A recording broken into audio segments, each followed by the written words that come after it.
kwibaza nje nawe twakundanye ariko umutima ntiwanyoroheye gusa reka mbivuge nawe ubimenye utazatungurwa nuko nje mwemera uko ubwiza bwawe bwo burankurura hiye ukanjyana hano nko mu yindi si kuko ukuntu mfite jewe naribuse nyemerera hane mu rukundo rwawe never let you go it all belong to me kugukunda ndagukunda gusa kutabikwereka erega nanjye sinjewe inzitizi z'urukundo reka mbivuge ubibone I love you my baby I love you girl inzitizi z'urukundo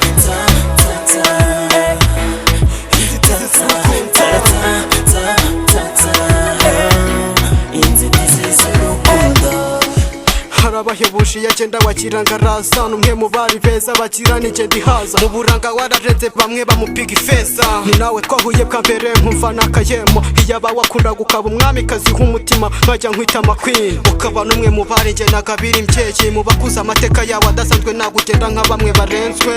kuko nanjye mu rukundo ntago nzarenkwa nza kwitangira nkukorera icyo ushaka cyose uzirinde kumbabaza uzirinde kuncavuza kuko naguteye imboni sineze kureka umwana mwiza nkawe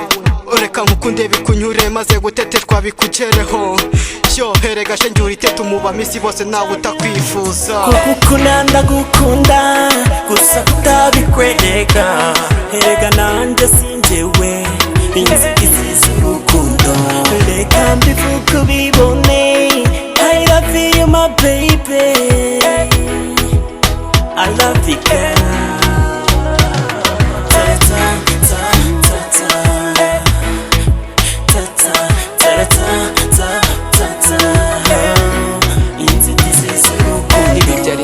kuko njyewe ntari pisi nari meze nk'intozi iteka ryose nari pisi nabaga ndi nyakamwe nta rukundo nta maswingi numvaga nta mukobwa n'umwe wazahwana nanjye numvaga yuko nta wundi muhungu umeze nkanjye gusa kuri ubu ndemeye mbonye unkura mu byanjye nazengurutse henshi ibura y'inarusha nabonye abeza benshi ibura n'umwe wansimisha gusa kuri ubu ndemeye mbonye umukobwa ubarusha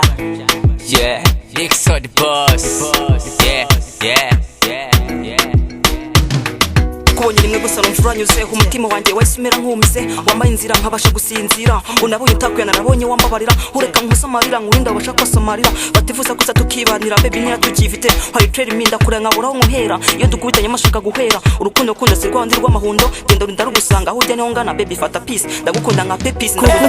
ndagukunda gusa kutabikwereka erega nanjye